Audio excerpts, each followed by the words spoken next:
Johnson heads to the pocket. Layup. Johnson, good.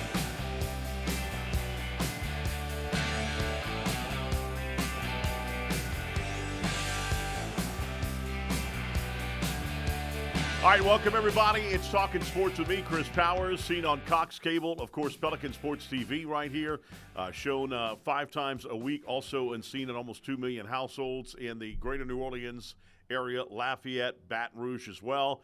You can catch it also on the Pelican Sports app as well as the YouTube channel. Great sponsors like TJ Ribb and attorney Tony Clayton. And, of course, the show today, what are we going to talk about?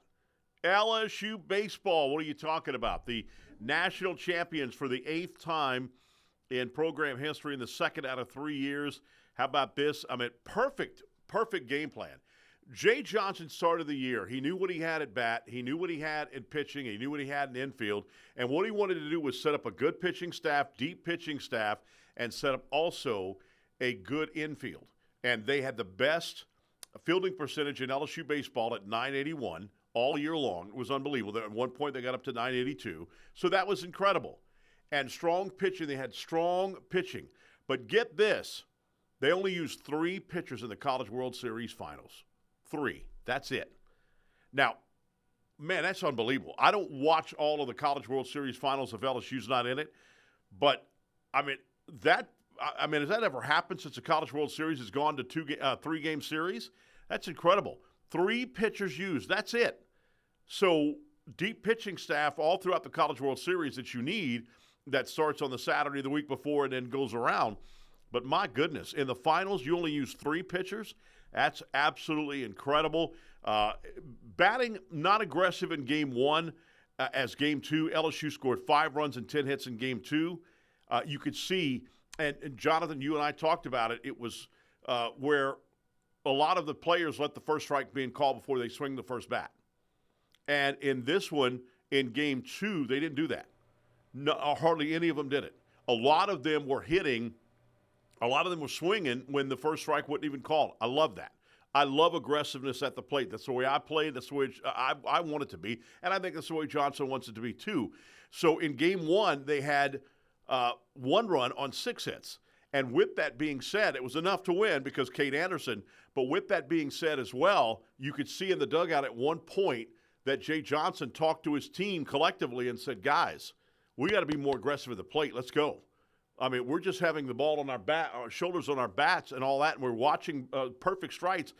Jared Jones had 2 strikeouts early on in that Game 1. He let the ball come right down the middle. And I'm shocked at a guy like a Jared Jones who's an aggressive hitter, a big guy like that, who's known as an aggressive hitter, that he lets anything like that go. I can't.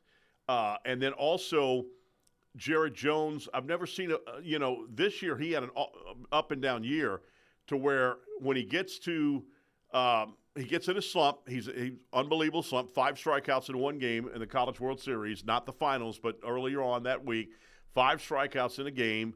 I think it was against Arkansas. And then he gets out of it with that big hit in the second game with Arkansas, got a homer in that game with Arkansas, and you think he's out of his slump, but goes right back in the slump again. It's crazy. That was a crazy deal, and I know he was more frustrated than anybody. Jay Johnson and him worked to try to get it straight. All right, let's go to the Game 1 highlights, talk about this, break some of the things down. Let's go with it right here. And unbelievable. There you see Coastal Carolina. There's the pass ball. They had a lot of pass balls in both teams, and the reason for that is that the wind was blowing in the infield, and it was blowing the dust in their face. If I would have them, I would have gotten their clear goggles and got their own goggles, not the obviously tinted ones because you can't see. You want to see better. But look at Kate Anderson was going to work. He was unbelievable. His fastball wasn't working quite where he wanted to be, but his off-speed pitches were working good. His slider was working pretty good. But other than that, he wasn't doing that. Of course, they got to second on a pass ball. The wind blowing in from that center field again made it tough. Anderson ends the inning with that strikeout. Here comes LSU coming to bat now, and they'll score in the first inning. It starts with Curiel walking, and then Fry moved him to second base on a fielder's choice, and it was a hit and run. Actually, it was not a fielder's choice. It was a hit and run. It hit to the shortstop. And then, of course, the shortstop, Monster Milam. What a big big game Monster Milam had. Look at that hit up the field, in center field, up the middle, and that put the RBI in there, and that's the only run scored in the whole game. Monster Milam from regionals, super regionals, College World Series, he stepped up and he did unbelievable. He was incredible in this, just absolutely unbelievable. He also would come back later on with a double to right field in the third. He advanced to third on a pass ball. And again, that's something that you don't see Bodine have pass balls go by him. Again, that's how bad the wind was blowing with that dust coming right into his face. But with that, Jake Brown struck out swinging, and so they could not get in from third base on that one. In the fourth, Coastal Carolina's Pato doubled, and then Anderson struck out the next three batters to end the threat. Unbelievable. I mean, Anderson stepped up to the plate. There's no question about that. In the seventh, Dickinson called out on strikes when ball hit him, and Coastal Carolina challenged the call. I didn't like that at all. There it is right there. That's absolutely unbelievable. You tell me how you're going to duck away from a 90-plus-hour fastball, and that's absolutely incredible that they did that. I think that's a horrible call, and that just was stupid. And LSU did get past it, obviously, with no problem. And there's Curiel. I mean, this guy's unbelievable. There's no question. He got on here with an infield hit. But this guy is going to be a great leadoff hitter in Major League Baseball. He'll spend another 2 years here, and hopefully he's not in that deal with Anderson like he's draft eligible next year. I want him to stay 2 more years if possible because he is absolutely incredible. Coastal Carolina had the 26-win game streak going on. That's the most in College World Series history, and that ended right there with that loss to LSU as the Tigers win that game. Curiel at 3 at-bats. He got 1 big hit, scored that 1 run. He got a base on ball, got a strikeout. He had 2 pop-ups in the game. He was not left on base at any time. Ethan Fry had struggled all throughout the College World Series. He had struggled in this deal. He was the DH in that one. He bats the number 2 spot. He struggled. He comes up in game 2, though. We'll talk more about that. Stephen Milam, as I mentioned, the shortstop, absolutely unbelievable.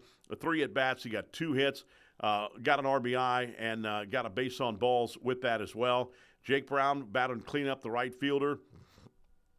He comes in this game, and he gets 4 at-bats, 1 hit, 2 strikeouts. So he did an absolutely unbelievable usually great job. Jared Jones, 4 appearances at the plate, struck out 3 times out of the 4. Luis Hernandez, the catcher, absolutely incredible. One of the best batting catchers in all of college baseball.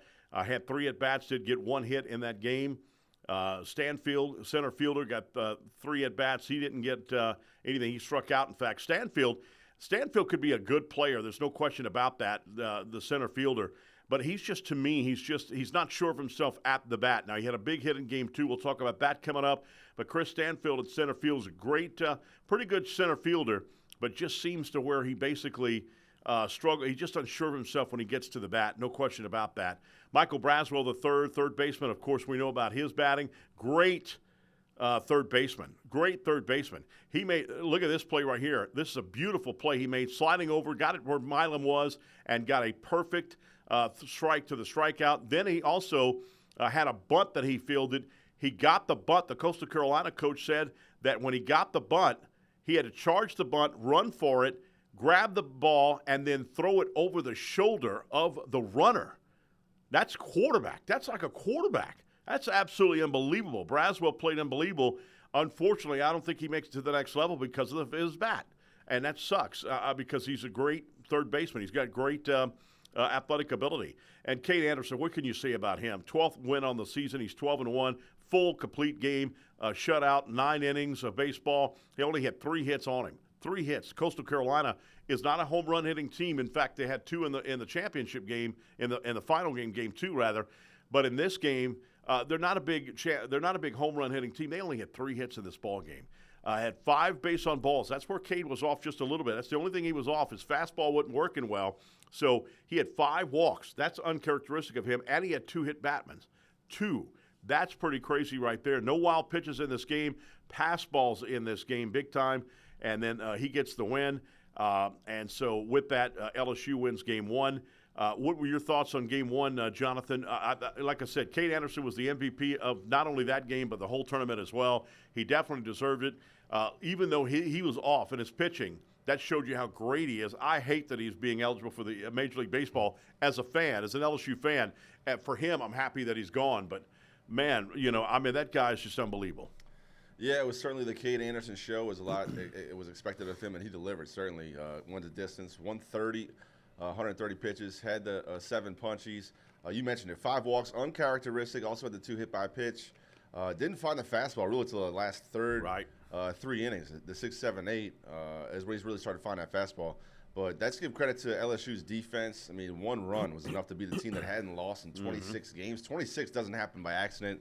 Of course, you realize that this team won 56 games in the season, so don't get shut out very many times if you're winning 56, especially don't get shut out if you win 26 in a row. So got to give credit to LSU defense. When you're 1-run ready, as Coach Jay Johnson likes to tweet out, when they win by 1, you can certainly compete in a lot of games. And, look, a lot was expected of Cade Anderson, and he certainly showed up on the biggest stage.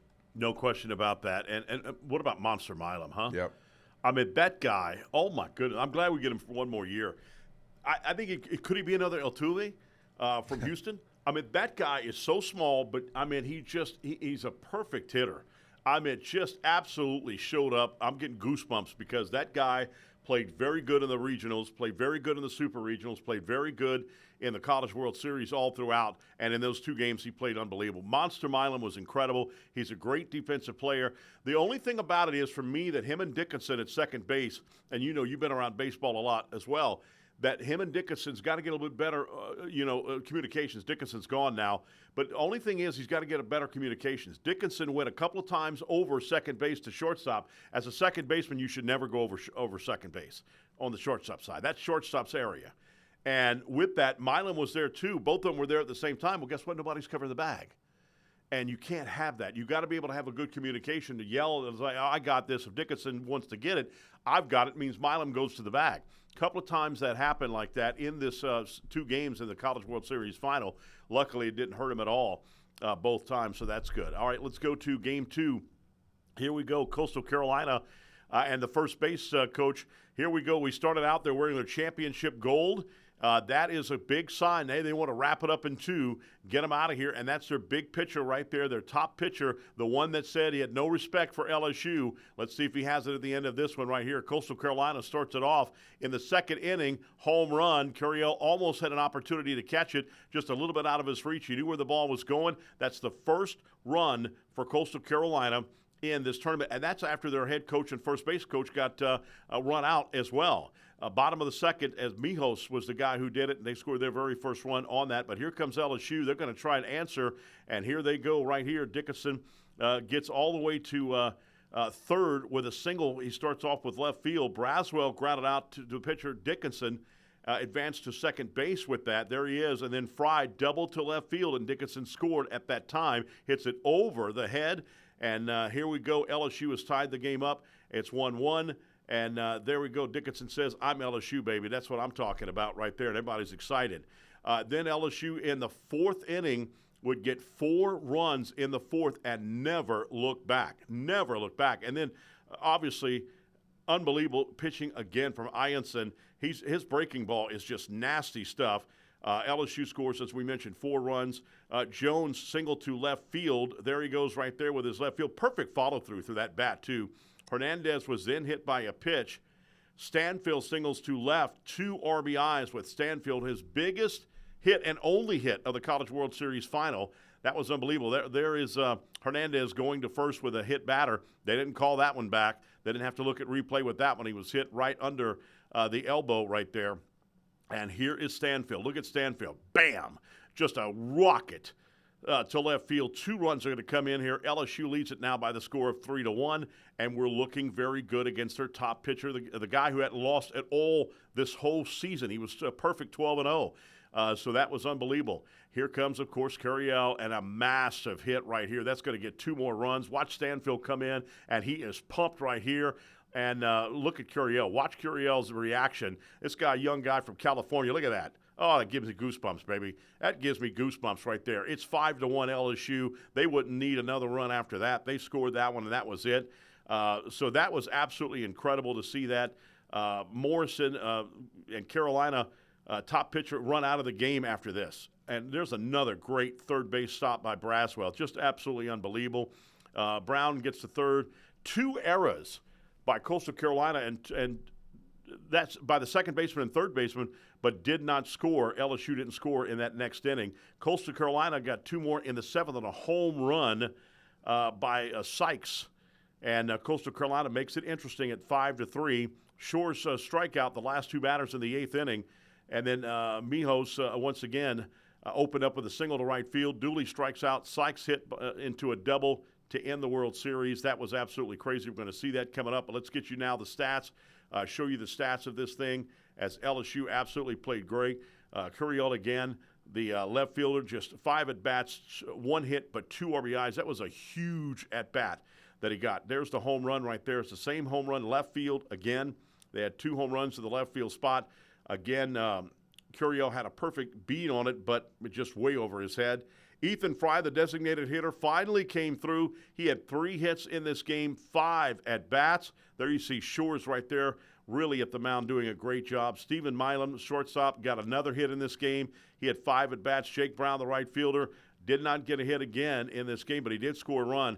He did get on base 2 times with base on balls. He had 3 at-bats. Jarrett Jones, 5 at-bats, got that big hit and scored that run as well. Luis Hernandez got a run. He scored. He did not get a hit in this game.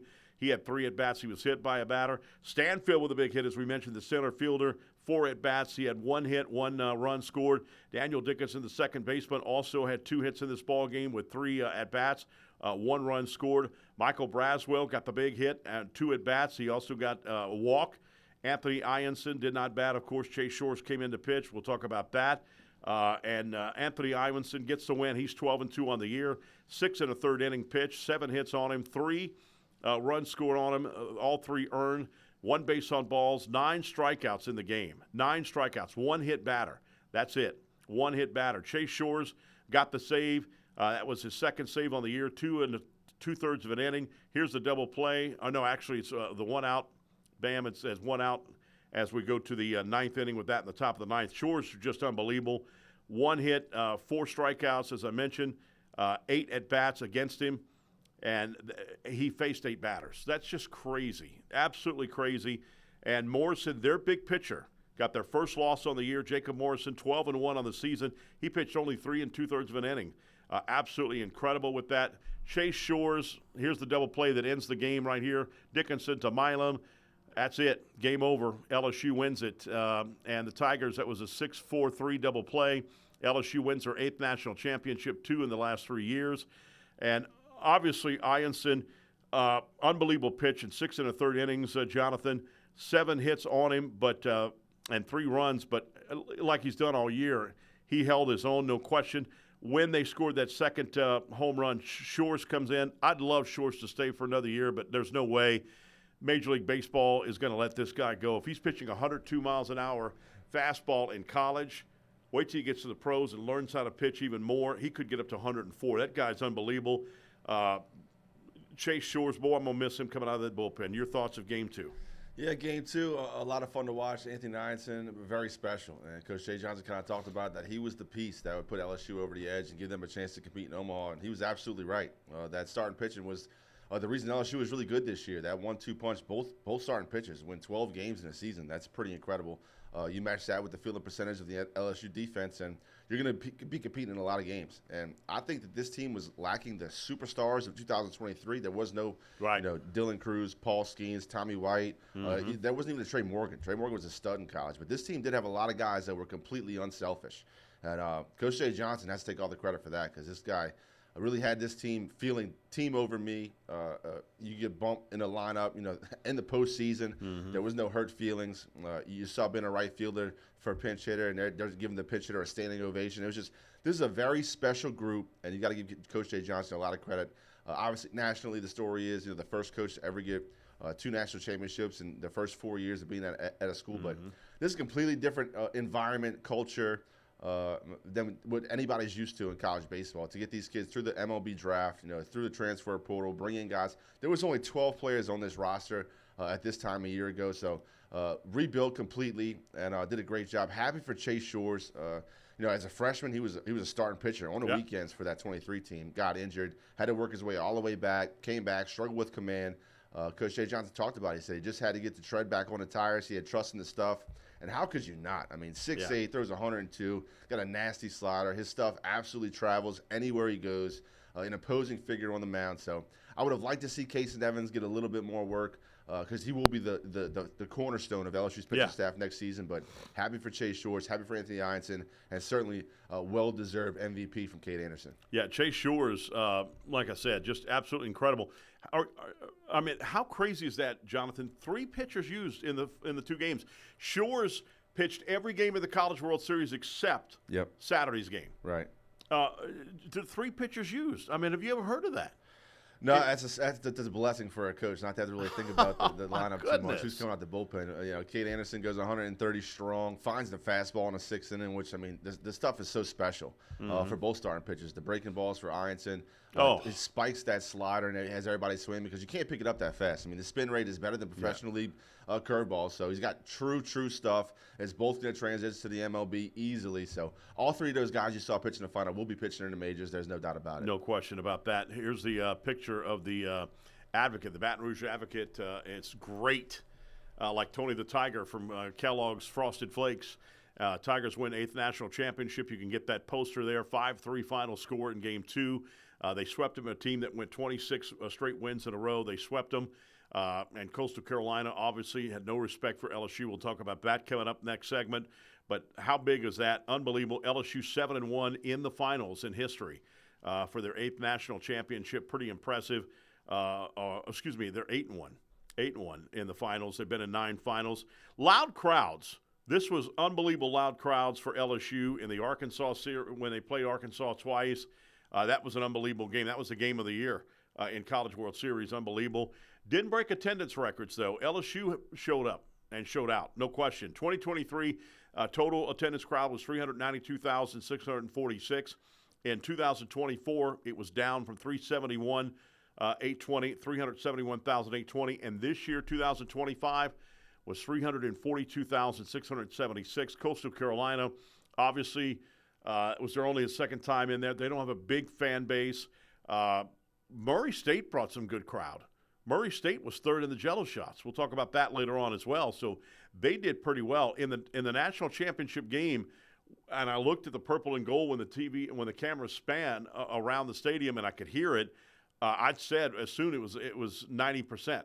And then later on, the broadcast said it was 85, 90% LSU fans. Absolutely unbelievable. LSU fans showed up. I did see some empty seats, but not many. But did see some empty seats a little bit on not outfield. Outfield looked like it was pretty full. It was just a few on the upper deck. I saw that they were out. A couple behind home plate too. There probably were still crowds from other teams like Murray State or maybe Arkansas and stuff like that. That didn't want to see LSU wins. Like, I don't want to see Alabama host a national championship trophy. I don't want to see that.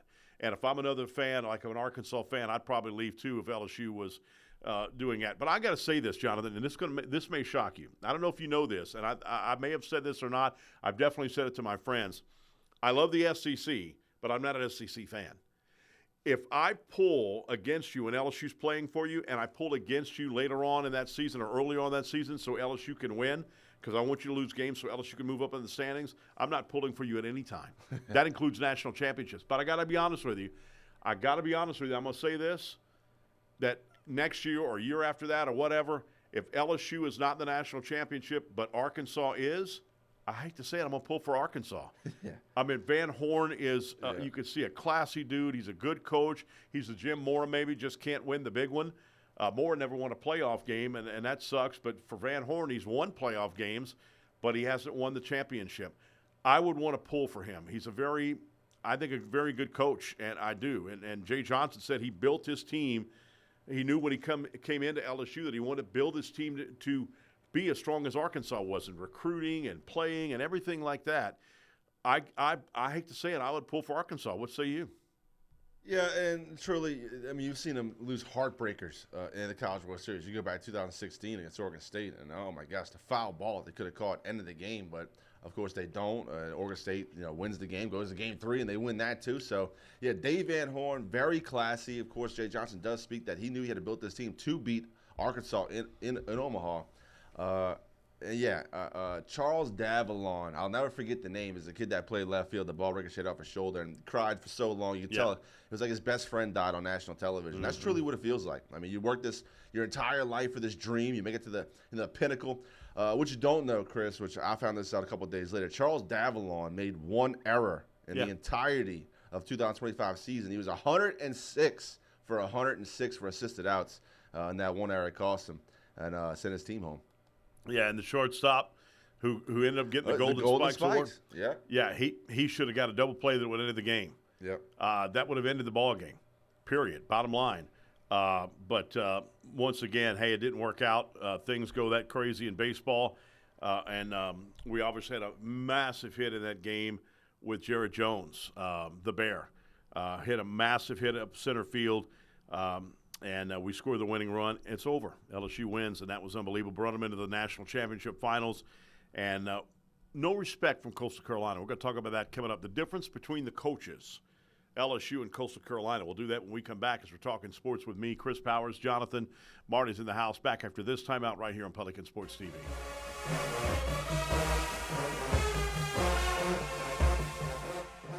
We're a nation of hardworking Americans, and businesses will always be the lifeline of this great country. As a business owner, you understand the importance of your reputation. In times of uncertainty, you need a real lawyer who's serious about protecting you and your business. You need a problem solver. You need the law firm of Clayton and Fouget. Tony Clayton is a proven trial lawyer. He'll defend you and your business to the fullest extent of the law. Protect your investment and call the law firm of Clayton and Fouget today. Live and play on the fairway at Greystone Golf and Country Club, a serene, challenging golf destination located in Denham Springs. For tee times and membership opportunities, go to GreystoneCountryClub.com.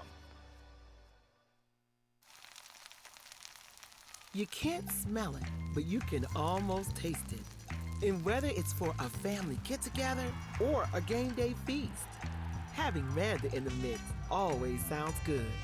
For 3 generations, their quality meats and original seasonings have made Manda a Louisiana legend and made their family sausage Louisiana's family sausage. Manda Fine Meats. The flavor says it all. If you're a wing lover like me, you already know where the best and biggest wings in Baton Rouge are. TJ Ribs on Acadia and I-10. But did you know they also provide some of the best catering in town? Yeah. Their catering packages are custom built for parties and tailgates and overflowing with the tastiest barbecue you can find. Whether you go with the MVP package, the Heisman, or the Natty, you can't go wrong with TJ Ribs because it's not just jumbo wings. They serve up truly tender beef brisket, perfectly roasted pulled pork, and smoky fall-off-the-bone baby back ribs. Don't forget the savory sausage and chopped beef. Come on down to TJ Ribs on Acadian and I-10, proud sponsors of the LSU Tigers and the Southern University Jaguars.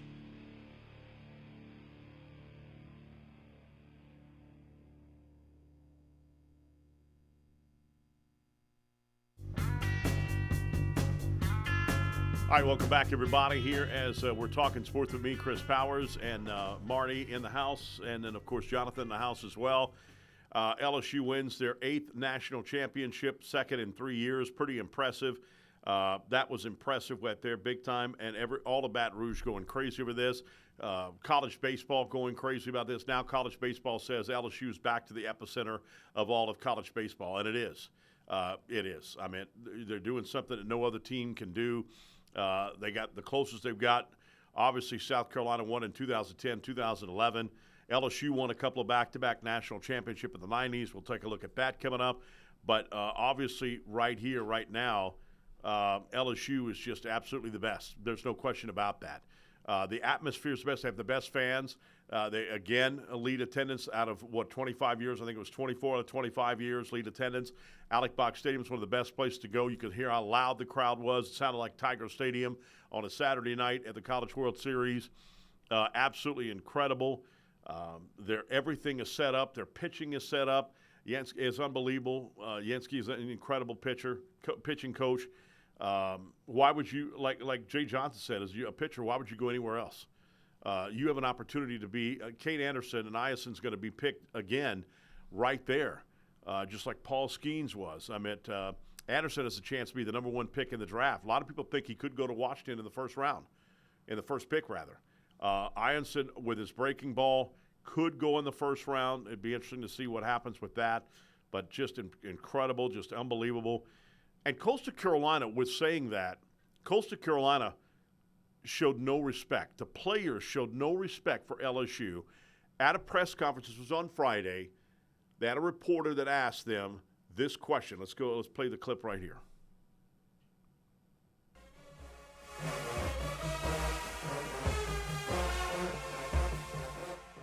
Your thoughts on LSU, what do you admire just as student athletes and fans of baseball? What do you like about the Tigers?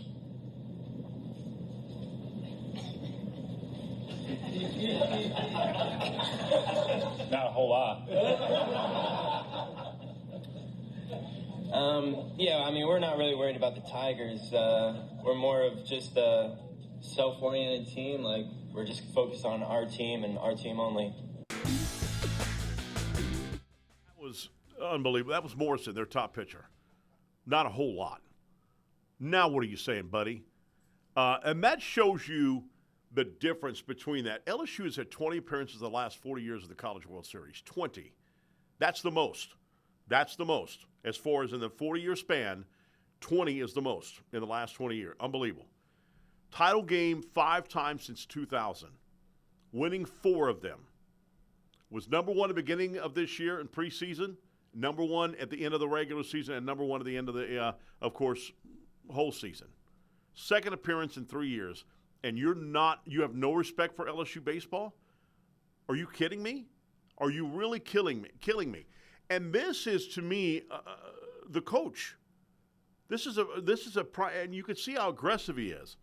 Now, he got kicked out of the ball game in the first inning of Game 2. And let's take a look at this video right here that shows the ejection of this of him. Here it is right here. Obviously steps up to the plate, and as you can see, he's going. There's the pitch count. That's Angel. He used to be a Major League Baseball coach. He was fired from Major League Baseball or let go because he was quick to pull the trigger. The first base coach right there starts arguing balls and strikes. That's a warning. He gives it to the head coach of Coastal Carolina. That's a warning. Then now he warns the Coastal Carolina head coach. That's a warning. You cannot go out for balls and strikes. And you can see right here, here's the first base coach going to start barking. And this is in the first inning. You're already barking? Are you kidding me? And this shows how aggressive they are. And there he goes. There's the warning. Angel gave him a warning. He's gone. He's gone. He has let go. Now, he was shocked when he was let go. He was shocked that he was pulled from the game that quick. You missed 3 pitches. You missed 3 pitches. Bam. Look at his shock. He's shocked. Oh, my God, I got called. So then I'm going to get my money's worth. I'm going after Angel, the head umpire, as well as the home plate umpire, and he's going to get it. Now, he does not bump into the umpire. That umpire fell over the shoes of the second umpire. But automatically. 25,000 people there, and I vaguely hear a warning issued. As the head coach, I was assistant for 24 years, and as an assistant, you're almost treated like a second-level citizen, and you can't say a word. Now, as a head coach, I think it is your right to get an explanation of why we got warned. And I'm 48 years old. I shouldn't get shooed by another grown man, right? So when I come out to ask what the warning is, a grown man shooed me. So at that point, I can now hear him say, it was a warning issued for arguing balls and strikes. And at that point, I said, because you missed 3. At that point, ejected. If that warrants an ejection, I'm the first one to stand here like a man and apologize. 2 words that define our program are own it. And what does that mean is you have to own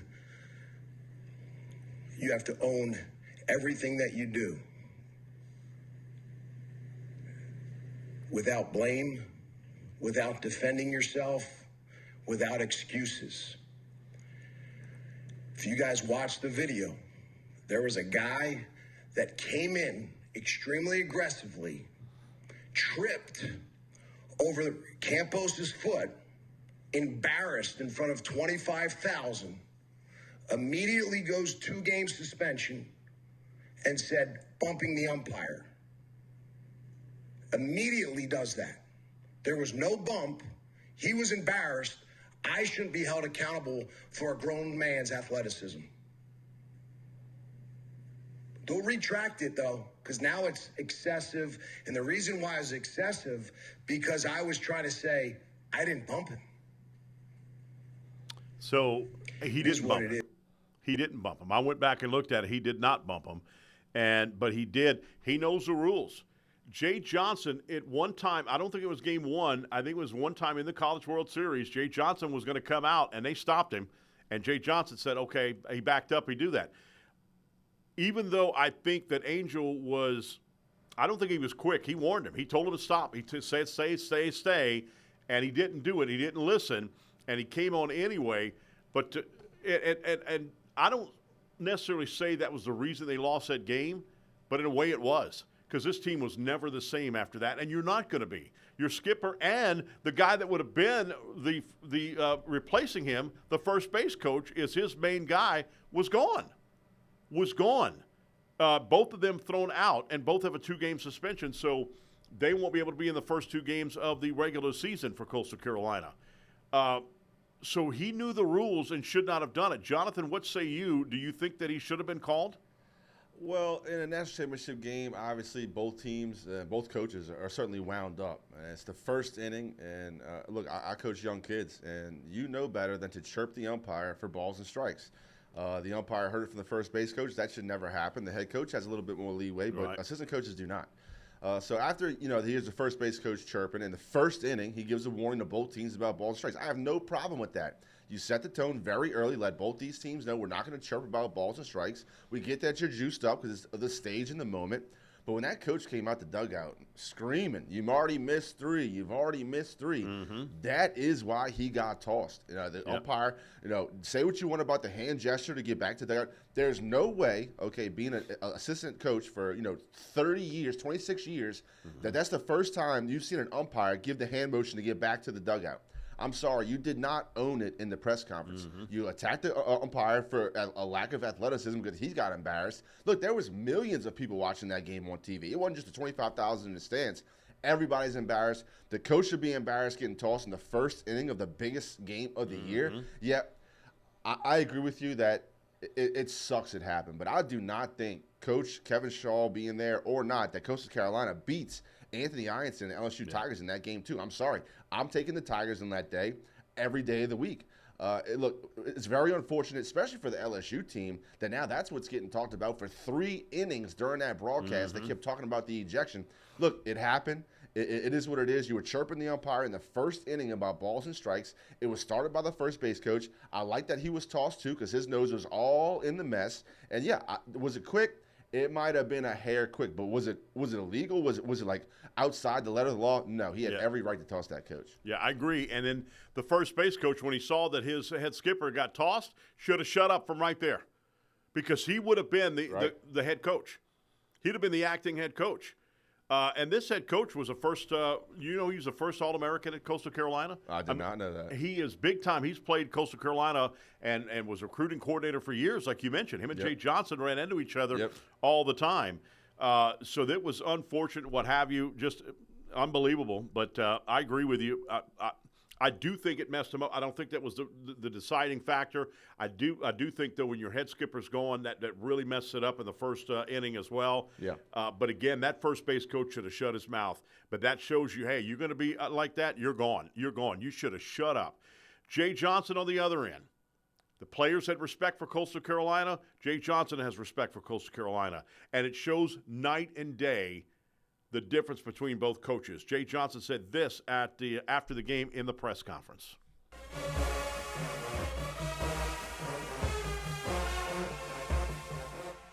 Coach, if you want to start with an opening statement. I'll do my best.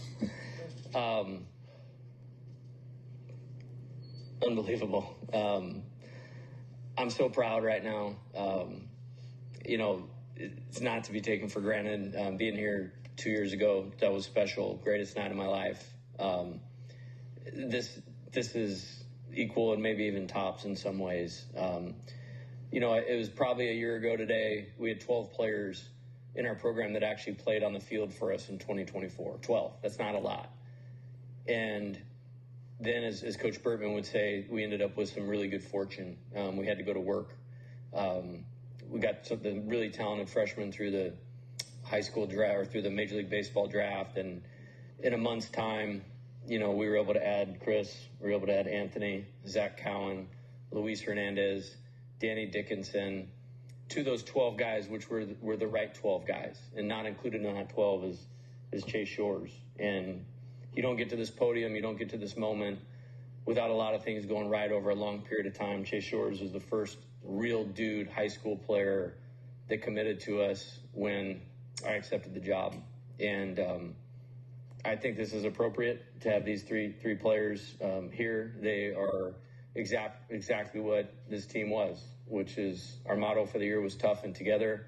And I've never seen a team more mentally tough and consistent. I mean, we went through probably the hardest schedule in college baseball, and we had one hiccup, one. I mean, we're, a little speed bump at Auburn. But other than that, they dominated the season, and they dominated the schedule. And it is talent, but it is character. I mean, I can't even picture my life or our program without a Chris Stanfield, a Chase Shores, and an Anthony Ianson. We were a little behind on Chris, and somehow he had the faith. We hit it off pretty quick, built a pretty strong bond, and we're able to get him. And then, I've mentioned this before with Anthony. There's one guy a summer in this crazy new world that we're living in that it's going to tip the scales for you to have an opportunity to be here and do what we just accomplished, and that was Anthony Ianson. And then Chase Shores, I'm so proud of him. It was a weekend starter on the 2023 National Championship team as a freshman. His last pitch of that season was a 97-mile-an-hour fastball that struck somebody out from Tennessee with the box rocket. And then he had to go through the 18-month recovery rehab and persevered through all of that. And there's nobody I would have rather had finish the game tonight for this second national championship than Chase Shores. And I could talk forever and ever about a lot of different things. I would just say these three dudes sum up what the 2025 national championship team was. I love you guys. I will do anything for you for the rest of your life. And amazing. You did this. It would not have happened without you. So thank you. Love you. Class act. Not only is he a great coach, he's a class act, man. That guy's a class act. Started in 2001 as a coach. 2001, assistant coach at Point Loma Nazarene. Have you ever heard of that, Jonathan? Oh, that's a first for me. What's the mascot there? No idea. But was head coach there in 2005. Then went to San Diego as assistant coach from 06 to 13. And then Nevada as a head coach for 2 seasons there, 14 to 15. And Arizona for 6 seasons, 16 to 21. And then, of course, LSU from 2022 on. His overall record is 507 wins, 248 losses. He's been 2 times to the College World Series in 23-25 as a champion, rather, I should say. 4 times as the College World Series appearance, 2 with Arizona, 2 with LSU. Coach of the Year at 15 and the National Coach of the Year in 23. He was also the Pac-12 Coach of the Year in 21. This guy's unbelievable, and he says, and this is true, this wouldn't have happened without another outstanding coach, Skip Burtman. Skip laid the foundation, had the players would paint the field, the outfield fence, would also paint the playground. Ben McDonald had to go get foul balls, for God's sakes. They had no crew. They had to do their own, crew. They had to do their own spraying of the field before the game started. They had no grounds crew. Nothing. They had to cut their own field and all that stuff. He built it all. And he built it so big to where he didn't have to go out. Skip Urban didn't have to go out and recruit. They came to him. And it could be that same way. Probably not with Jay Johnson because of the fact of the new way of the league. But unbelievable. Jonathan, I know you're just as, proud of Jay Johnson as everybody here. I mean, unbelievable. This guy's incredible. Yeah, Chris, we've said it multiple times in this show, and we'll say it again. Best coach in college baseball, deserves to be the highest paid coach in college baseball, will get a pay bump. I don't know if he'll be the highest paid. Scott Woodward, absolutely grand slam hire. Here we are, year 4, already has 2 national championships. Brian Kelly's going to pass him in the hall and be like, hey, dude, it's your turn. Coach BK needs to get a national championship too because, the bar has been set so high. Coach Skip Burtman, you said it. Not only for LSU, but in the entirety of college baseball. He changed the landscape. And, the wins in the 90s were outstanding for LSU, and I do believe that we're entering another golden age for LSU baseball. I mean, Coach Jay Johnson, in his prime, he knows how to talk to these young folks, get them to really buy in, and you don't get to where you're at without 100% commitment and buy-in. All of these players, after the game, the final of the national championship, they all spoke about day one, meeting in that locker room and saying, look, we know the common goal is a national championship. That is all we're working for, to get to Omaha, and once we're there, we're going to win it, and it's just good to see it all come to fruition. Certainly should make recruiting a little bit more easier for Coach Jay Johnson. It's a 24-hour-a-day job. He sleeps it. He breathes it. He loves the recruitment process because he loves the relationship with these kids. And you can't fake that, Chris. Attitude and effort is something you can control, and Coach Jay Johnson also controls the preparation. He walks his team through each and every scenario that possibly could play out through the entire year, and they all say they make it so easy for them. They just got to show up and be themselves. And when you can do that for 18, 19, 20-year-old kids, they certainly feel comfortable, and they trust you to get the most out of them. Yep, no question about that. Where does this team rank as the 8 national champions? We will rank them. The 8 national championships. When we come back, we're talking sports with me, Chris Powers, Jonathan in the house, Marty's in the house, bound Pelican Sports TV. Back after this timeout.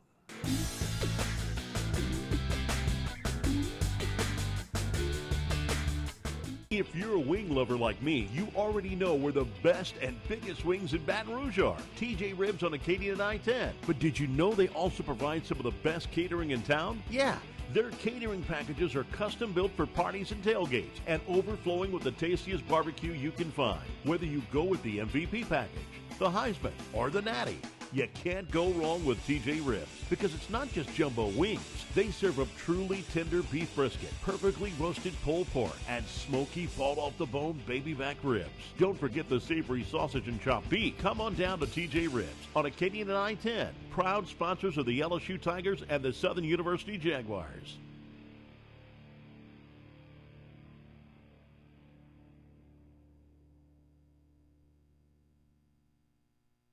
We're a nation of hardworking Americans, and businesses will always be the lifeline of this great country. As a business owner, you understand the importance of your reputation. In times of uncertainty, you need a real lawyer who's serious about protecting you and your business. You need a problem solver. You need the law firm of Clayton and Fouget. Tony Clayton is a proven trial lawyer. He'll defend you and your business to the fullest extent of the law. Protect your investment and call the law firm of Clayton and Fouget today. You can't smell it, but you can almost taste it. And whether it's for a family get-together or a game day feast, having Manda in the mix always sounds good. For 3 generations, their quality meats and original seasonings have made Manda a Louisiana legend and made their family sausage Louisiana's family sausage. Manda Fine Meats. The flavor says it all. Live and play on the fairway at Greystone Golf and Country Club, a serene, challenging golf destination located in Denham Springs. For tee times and membership opportunities, go to GreystoneCountryClub.com.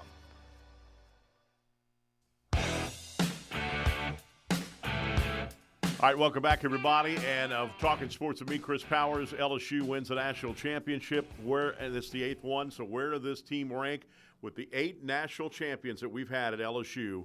And let's take a look at it right now. Here we go. Roll the tape. These are the 8th ones. It's 2025. They finished with a 53-15 record, 536 in the runs, 536 runs, batting average of 296, 3.73 ERA.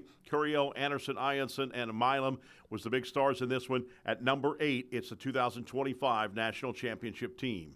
Now, let's go to number 7. We go to number 7 with the 2009 national championship team. Of course, 56-17 overall record, 575 runs, batting average of 315, 402 in the ERA. DJ LeMahieu, who's now with the New York Yankees, And Blake Dean, I should say, big one on that. That's number 7, the 2009 National Championship team. Who is at number 6 for the national championship team? It's the 1993 team. That was the second national championship won. They were 53-17-1 overall. They scored 603 runs that year, batting average of .309. They had 3.73 ERA. Todd Walker and Russ Johnson were the big stars on that year. Unbelievable year for them. Big one again in 1993 at number 6. Who is at number 5? For LSU, it's give me the 2023 national championship team. 54-17 overall. They scored 634 runs, batting average of .308. Their ERA was 4.47. Skeens and Cruz, of course, went in the top 10 in the Major League Baseball draft. They were unbelievable. Tommy White, of course, incredible. They were the number 5 best team 2023. Who was at number 4? Give me the 1996 national championship team. Warren Morris hit that unbelievable home run against Miami. They were 52-15 overall, 648 runs scored, batting average of .318. Their ERA was 3.38. Morris was a big one. Eddie Furness, one of the all-time hit leaders, was first baseman. He was big on that one. At number 4, the 1996 national championship team.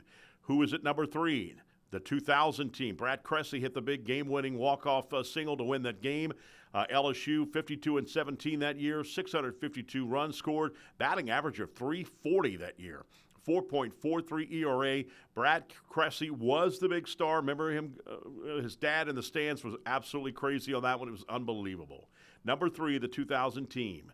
What about number 2, the 1997 national championship team? That was their 4th national title.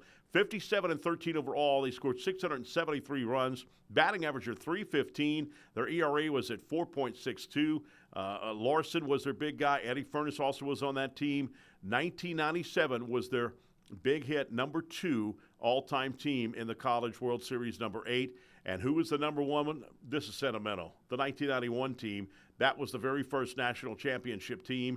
1990, Georgia won. They were the second to win in the SEC. 1991, 55-18 overall, 547 runs scored, .297 batting average, 3.67 ERA. Remember, Lyle Mouton and Harry Barrios were the big stars of that season.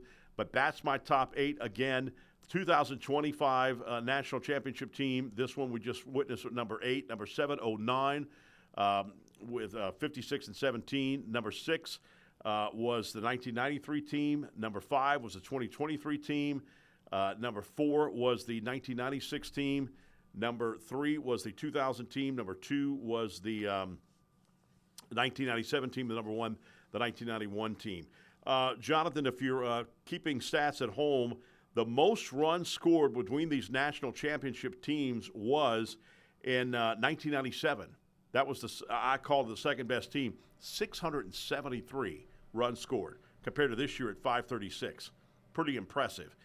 The best batting average was also the number 3 team, was the 2000 team. They batted .340.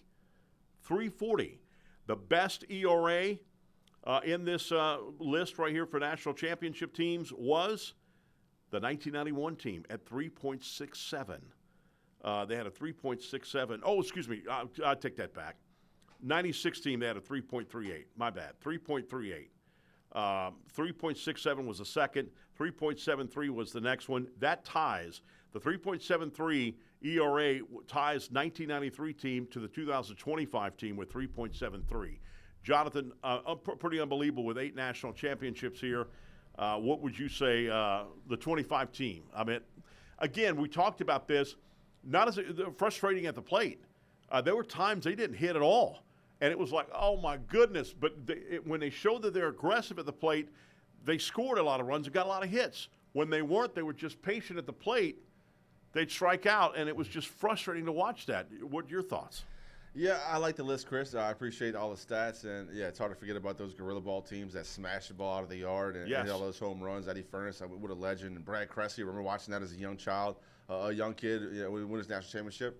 And but the 23 team, I thought was really special. I mean, it doesn't come along when you get the first overall and second overall pick come off of a national championship team. You look at all the other pros. I mean, Paul Gervais, a guy that was a role player for that team, just got called up to the pros. So Yeah, lots of talent. Of course, what a blessing it is to be from Louisiana, have the flagship program, be so successful. You know all these names. And the guys that didn't win championships, like you can go through the list. Alex Bregman is still one of the best MLB players in the league. Yeah. A guy couldn't get it done in Omaha. That's how hard it is to get done with LSU. 8 times now, of course, 8-1. Had the hiccup against Florida, but certainly it's been a great joy to watch. For me, truly, having young boys that play baseball, there is no better example than LSU baseball. This 25 team might have lacked the star power, but it will go down as one of my favorite groups. Followed them off the field. Obviously, they give a lot of press conferences. The media was very welcome into the dugout, and why wouldn't they be? These were all very high-character kids that were very unselfish and all loved each other. And truly, it showed on the baseball field, showed in the dugout. They wanted to be great teammates, and they were certainly good at that. Yeah, and notice we didn't mention Ben McDonald. Right. Didn't win a national championship. Right, Ben McDonald. Had the ball. You could see a blister on his finger because of the stitches of the ball. He was throwing so much. That's the only thing you could say that Skip Bertman did wrong. He left him in too long. Grand slam against Stanford. They were going to go into the national championship game. Yep. Didn't make it, but unbelievable. We come back. Where is this list and how many national championships? And where did we finish in the Jello shots? We know where we finished. Back after this time out here on Talkin' Sports with Chris Powers, right here on Pelican Sports TV.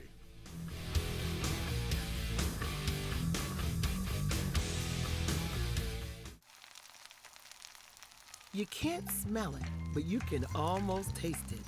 And whether it's for a family get-together or a game day feast, having Manda in the mix always sounds good.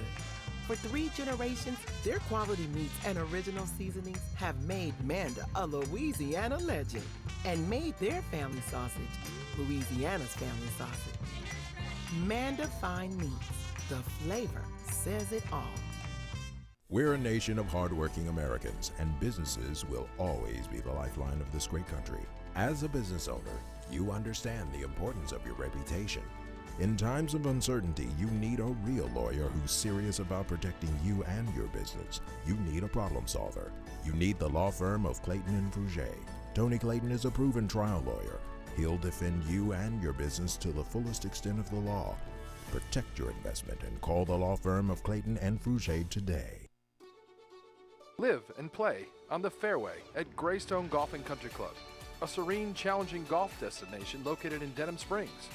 For tee times and membership opportunities, go to GreystonecountryClub.com. If you're a wing lover like me, you already know where the best and biggest wings in Baton Rouge are. TJ Ribs on Acadian and I-10. But did you know they also provide some of the best catering in town? Yeah. Their catering packages are custom built for parties and tailgates and overflowing with the tastiest barbecue you can find. Whether you go with the MVP package, the Heisman, or the Natty, you can't go wrong with TJ Ribs because it's not just jumbo wings. They serve up truly tender beef brisket, perfectly roasted pulled pork, and smoky fall-off-the-bone baby back ribs. Don't forget the savory sausage and chopped beef. Come on down to TJ Ribs on Acadian and I-10, proud sponsors of the LSU Tigers and the Southern University Jaguars. We had 52,390 on the Jello shots, almost doubled everybody else, and we won 53 national championships as the whole team. See you next week.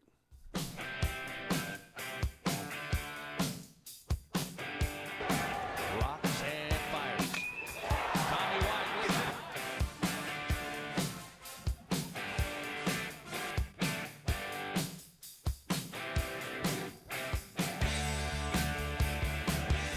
Johnson heads to the block.